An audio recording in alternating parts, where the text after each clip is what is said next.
Matthew Henry's Commentary on the Whole Bible. Numbers 2. The thousands of Israel, having been mustered in the former chapter, in this are marshaled, and a regular disposition is made of their camp, by a divine appointment. Here is 1. A general order concerning it, verses 1 and 2. 2. Particular directions for the posting of each of the tribes, in 4 distinct squadrons, 3 tribes in each squadron. 1. In the vanguard on the east were posted Judah, Issachar, and Zebulun, verses 3 to 9. 2. In the right wing, southward, Reuben, Simeon, and Gad, verses 10 and 16. 3. In the rear, westward, Ephraim, Manasseh, and Benjamin, verses 18 to 24. 4. In the left wing, northward, Dan, Asher, and Naphtali, verses 25 to 31. 5. The tabernacle in the center, verse 17. 3. The conclusion of this appointment, verse 32, etc. The stations of the several tribes, 1490 BC. 1. And the Lord spake unto Moses and unto Aaron, saying, To every man of the children of Israel shall pitch by his own standard, with the ensign of their father's house, far off about the tabernacle of the congregation shall they pitch. Here is the general appointment given both for their orderly encampment where they rested, and their orderly march when they moved. Some order, it is possible, they had observed hitherto. They came out of Egypt in rank and file, Exodus 13 verse 18, but now they were put into a better model.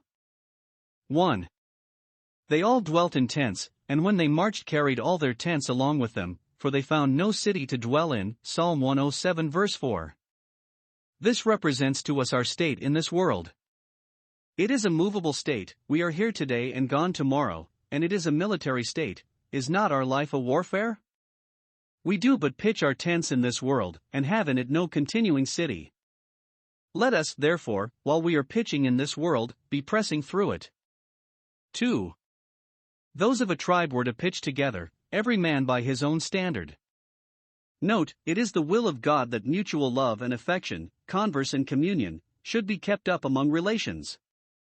Those that are of kin to each other should, as much as they can, be acquainted with each other, and the bonds of nature should be improved for the strengthening of the bonds of Christian communion. 3. Every one must know his place and keep in it. They were not allowed to fix where they pleased, nor to remove when they pleased, but God quarters them, with a charge to abide in their quarters. Note, it is God that appoints us the bounds of our habitation, and to him we must refer ourselves. He shall choose our inheritance for us, Psalm 47 verse 4, and in his choice we must acquiesce, and not love to flit, nor be as the bird that wanders from her nest. 4. Every tribe had its standard, flag or ensign, and it should seem every family had some particular ensign of their father's house, which was carried as with us the colors of each troop or company in a regiment are. These were of use for the distinction of tribes and families, and the gathering and keeping of them together, in allusion to which the preaching of the gospel is said to lift up an ensign, to which the Gentiles shall seek, and by which they shall pitch, Isaiah 11 verses 10 and 12. Note, God is the God of order, and not of confusion. These standards made this mighty army seem more beautiful to its friends and more formidable to its enemies. The Church of Christ is said to be as terrible as an army with banners, Canticles 6:10. It is uncertain how these standards were distinguished. Some conjecture that the standard of each tribe was of the same color with the precious stone in which the name of that tribe was written in the high priest's ephod, and that this was all the difference. Many of the modern Jews think there was some coat of arms painted in each standard, which had reference to the blessing of that tribe by Jacob. Judah bore a lion, Dan a serpent, Naphtali a hind, Benjamin a wolf, etc. Some of them say the 4 principal standards were Judah a lion, Reuben a man, Joseph an ox, and Dan an eagle, making the appearances in Ezekiel's vision to allude it. Others say the name of each tribe was written in its standard. Whatever it was, no doubt it gave a certain direction. 5. They were to pitch about the tabernacle, which was to be in the midst of them, as the tent of pavilion of a general in the center of an army. They must encamp round the tabernacle. 1. That it might be equally a comfort and joy to them all, as it was a token of God's gracious presence with them. Psalm 46 verse 5, God is in the midst of her, she shall not be moved. Their camp had reason to be hearty, when thus they had God in the heart of them. To have bread from heaven every day round about their camp, and fire from heaven, with other tokens of God's favor, in the midst of their camp, was abundantly sufficient to answer that question, is the Lord among us, or is he not? Happy art thou, O Israel! It is probable that the doors of all their tents were made to look towards the tabernacle from all sides, for every Israelite should have his eyes always towards the Lord, therefore they worshipped at the tent door. The tabernacle was in the midst of the camp, that it might be near to them, for it is a very desirable thing to have the solemn administrations of holy ordinances near us and within our reach. The kingdom of God is among you. 2. That they might be a guard and defense upon the tabernacle, and the Levites on every side. No invader could come near God's tabernacle without first penetrating the thickest of their squadrons. Note, if God undertake the protection of our comforts, we ought in our places to undertake the protection of his institutions, and stand up in defense of his honor, and interest, and ministers. 6. Yet they were to pitch afar off, in reverence to the sanctuary, that it might not seem crowded and thrust up among them, and that the common business of the camp might be no annoyance to it. They were also taught to keep their distance, lest too much familiarity should breed contempt. It is supposed, from Joshua 3 verse 4, that the distance between the nearest part of the camp and the tabernacle, or perhaps between them and the camp of the Levites, who pitched near the tabernacle, was 2,000 cubits, that is, 1,000 yards, little more than half a measured mile with us, but the outer parts of the camp must needs be much further off. Some compute that the extent of their camp could be no less than 12 miles square, for it was like a movable city, with streets and lanes, in which perhaps the manna fell, as well as on the outside of the camp, that they might have it at their doors. In the Christian church we read of a throne, as in the tabernacle there was a mercy seat, which is called a glorious high throne from the beginning, Jeremiah 17 verse 12, and that throne surrounded by spiritual Israelites, 24 elders, double to the number of the tribes, clothed in white raiment, Revelation 4 verse 4, and the banner over them is love. But we are not ordered, as they were, to pitch afar off, no, we are invited to draw near, and come boldly.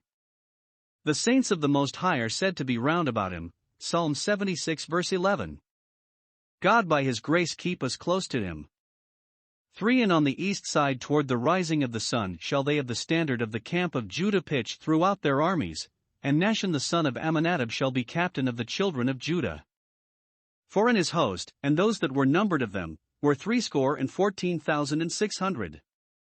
5. And those that do pitch next unto him shall be the tribe of Issachar, and Nethaneel the son of Zur shall be captain of the children of Issachar. 6. And his host, and those that were numbered thereof, were 54,400. 7. Then the tribe of Zebulun, and Eliab the son of Helon shall be captain of the children of Zebulun. 8. And his host, and those that were numbered thereof, were 57,400.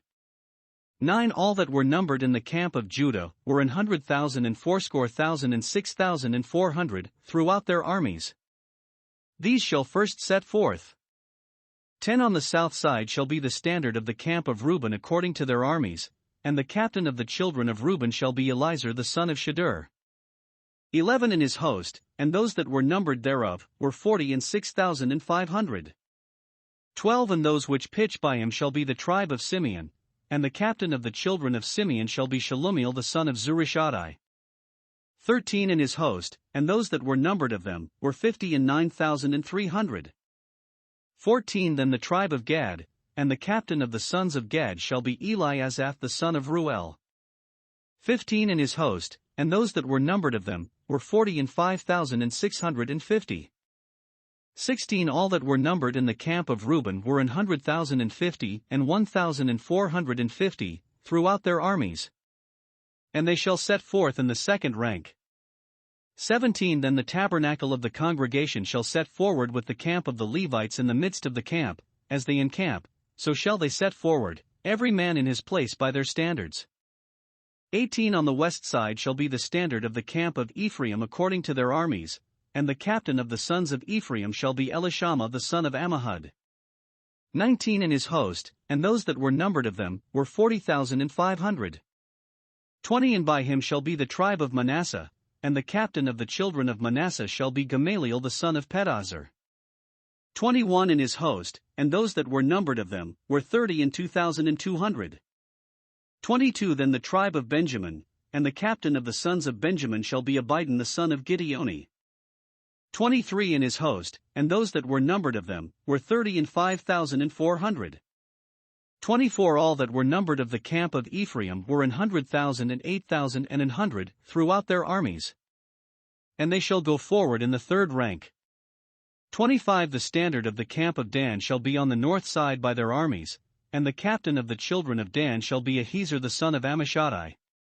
26 in his host, and those that were numbered of them, were 62,700. 27 And those that encamp by him shall be the tribe of Asher, and the captain of the children of Asher shall be Pagiel the son of Ochran. 28 in his host, and those that were numbered of them, were 41,500.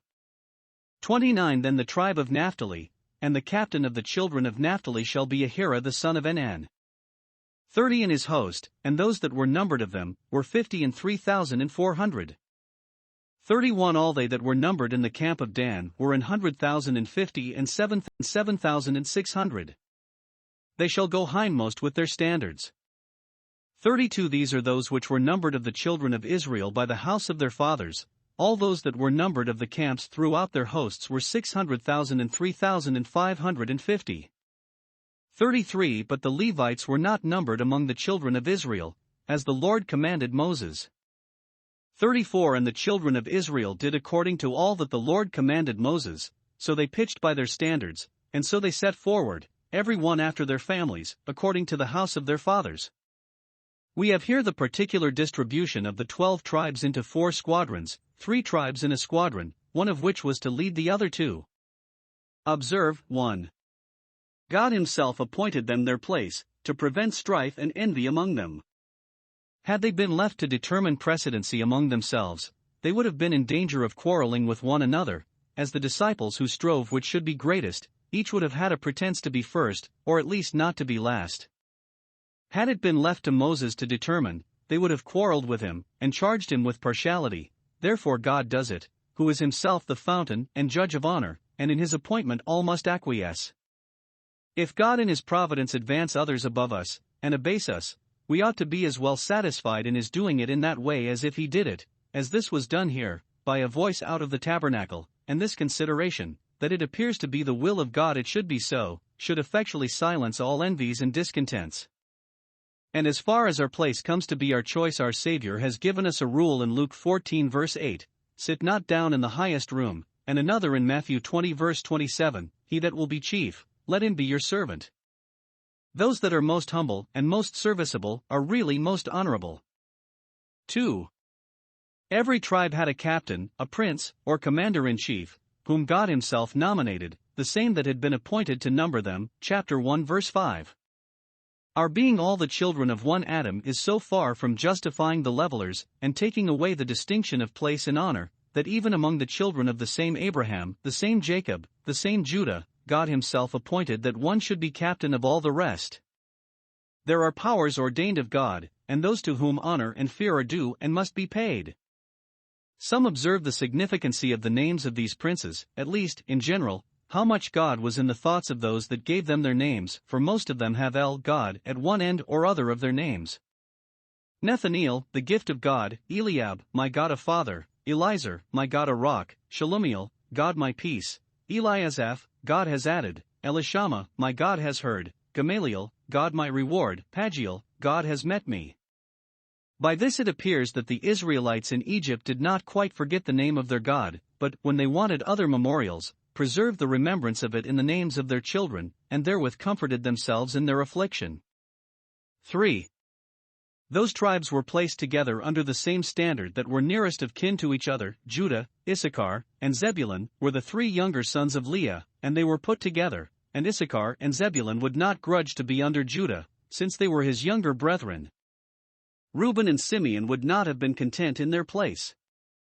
Therefore Reuben, Jacob's eldest son, is made chief of the next squadron. Simeon, no doubt, is willing to be under him, and Gad, the son of Zilpah, Leah's handmaid, is fitly added to them in Levi's room. Ephraim, Manasseh, and Benjamin are all the posterity of Rachel. Dan, the eldest son of Bilhah, is made a leading tribe, though the son of a concubine, that more abundant honor might be bestowed on that which lacked, and it was said, Dan should judge his people, and to him were added 2 younger sons of the handmaids. Thus unexceptionable was the order in which they were placed. 4. The tribe of Judah was in the first post of honor, encamped towards the rising sun, and in their marches led the van, not only because it was the most numerous tribe, but chiefly because from that tribe Christ was to come, who is the Lion of the tribe of Judah, and was to descend from the loins of him who was now nominated chief captain of that tribe. Nahshon is reckoned among the ancestors of Christ, Matthew 1 verse 4. So that, when he went before them, Christ himself went before them in effect, as their leader. Judah was the first of the 12 sons of Jacob that was blessed. Reuben, Simeon, and Levi were censured by their dying father, he therefore being first in blessing, though not in birth, is put first, to teach children how to value the smiles of their godly parents and dread their frowns. 5. The tribes of Levi pitched closely about the tabernacle, within the rest of their tribes, verse 17. They must defend the sanctuary, and then the rest of the tribes must defend them. Thus, in the vision which John saw of the glory of heaven, between the elders and the throne were 4 living creatures full of eyes, Revelation 4 verses 6 and 8. Civil powers should protect the religious interests of a nation, and be a defense upon that glory. 6. The camp of Dan, and so that tribe is called long after their settlement in Canaan, Judges 13 verse 25, because celebrated for their military prowess, though posted in the left wing when they encamped, was ordered in their march to bring up the rear, verse 31. They were the most numerous, next to Judah, and therefore were ordered into a post which, next to the front, required the most strength, for as the strength is so shall the day be. Lastly, the children of Israel observed the orders given them, and did as the Lord commanded Moses, verse 34.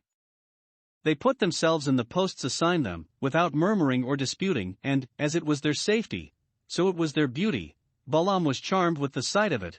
How goodly are thy tents, O Jacob! Chapter 24 verse 5.